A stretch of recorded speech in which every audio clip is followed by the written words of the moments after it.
بسم اللہ الرحمن الرحیم۔ امیر حمزہ کا نبی پاک صلی اللہ علیہ وآلہ وسلم کے کہنے پر اسلام قبول کرنے کا واقعہ۔ حضرت سیدنا امیر حمزہ رضی اللہ تعالیٰ عنہ نبی کریم کے چچا تھے۔ بعض مفسرین نے لکھا ہے کہ یہ حضور کے خالہ زاد بھی تھے۔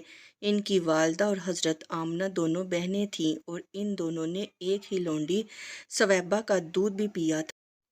رضائی بائی بھی تھے۔ کچھ نے لکھا 4 سال بڑے تھے، کچھ نے لکھا 2 سال بڑے تھے، کچھ نے لکھا صرف 6 مہینے عمر زیادہ تھی نبی پاک کی۔ حضرت امیر حمزہ رضی اللہ تعالیٰ عنہ بڑے بہادر تھے، بڑے نڈر تھے، بڑے بے باک تھے، بڑے جفا کش تھے، بڑے مجاہد تھے، ہمت والے تھے، فیصلہ کرنے کی طاقت رکھتے تھے۔ میرے نبی رحمت اللہ علیہ السلام کے بڑے محبوب تھے۔ حضرت امیر حمزہ پر اپنی باتوں کے کھڑے، وعدوں کے پکے، سٹینڈ لینے والے کا مزاج رکھنے والے۔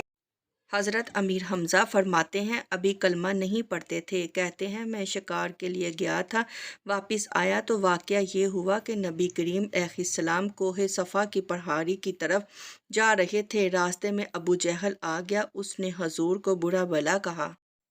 میرے نبی کریم علیہ السلام نے اس کے جواب میں خاموشی اختیار کی۔ خاموشی بہت بڑا طوفان ہوتی ہے، چپ رہنا۔ حضور خاموش ہو گئے، مکمل کوئی بات نہیں کی۔ حضور دیر تک خاموش رہے۔ نبی کریم علیہ السلام جب خاموش رہے تو سر پٹایا۔ اس کے ہاتھ میں ڈنڈا تھا، اس نے حضور کے سر اقدس پر دے مارا۔ حضور کچھ نہیں بولے، سر پر ہاتھ رکھا، گھر تشریف لے گئے۔ وہ لونڈی دیکھ رہی تھی۔ نبی کریم علیہ السلام تشریف لائے حضرت خدیجہ کے گھر۔ اتنی دیر میں حضرت امیر حمزہ آئے تو اس لونڈی نے جناب امیر حمزہ کو مخاطب کیا، کیونکہ اس نے حضور کو بھی دودھ پلایا تھا۔ جناب امیر حمزہ کو بھی برابر کی محبت تھی، رضائی والدہ تھیں۔ حضرت امیر حمزہ کو دیکھ کر کہنے لگی امیر حمزہ کہاں سے آ رہے ہو؟ کہا شکار کھیل کر آ رہا ہوں۔ فرمایا کیا فائدہ تیری بہادری کا؟ کیا مطلب ہے تیرے اس سارے کارنامے کا؟ کہا ہوا کیا؟ وہ لونڈی کہنے لگی کہ آج میرے سامنے ابو جہل نے ڈنڈوں سے اتنا مارا کہ حضور کے سر اقدس سے خون نکل آیا۔ مجھے پتہ ہے کہ ابو جہل یہ ظلم اس لیے کرتا ہے کہ محمد ابن عبداللہ کے والد موجود نہیں ہیں۔ آج ان کے والد ہوتے، دادا عبد المطلب ہوتے تو پھر میں دیکھتی کون ان کے قریب آتا۔ یہ لفظ کہے تو جناب امیر حمزہ رو پڑے۔ شکار وہیں پھینکا، درخت سے ڈنڈا توڑا۔ ابو جہل بیٹھا تھا حرم مکہ میں کفار کے درمیان ٹولیاں بنا کے، وہاں گئے اور زور سے ڈنڈا اس کے سر پر مارا اور ڈنڈا مار کر کہنے لگے تجھے شرم نہیں آتی؟ میرے بھتیجے کو لوارث سمجھتے ہو؟ جرأت ہے تو ایک دفعہ آنکھ اٹھا کر دیکھو، میں تمہاری آنکھ نہ نکال دوں، کرو ہمت، اگر طاقت ہے بولو اللہ اکبر۔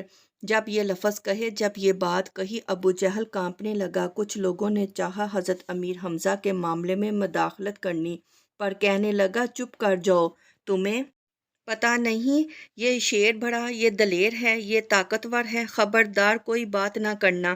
اللہ اکبر۔ حضرت امیر حمزہ وہاں سے نکل کر سیدہ خدیجہ کے گھر آئے۔ سیدہ خدیجہ الکبریٰ رضی اللہ تعالیٰ عنہا نبی کریم کو مرہم پٹی کر رہی تھیں۔ حضور نے چچا کا چہرہ دیکھا تو آنکھوں میں آنسو آ گئے۔ حضرت امیر حمزہ بھی روئے اور کہنے لگے بھتیجے خوش ہو جا، میں اس کا سر پھوڑ آیا ہوں، اتنی زور سے مارا ہے کہ اس کو ہمت نہیں ہوئی بات کرنے کی۔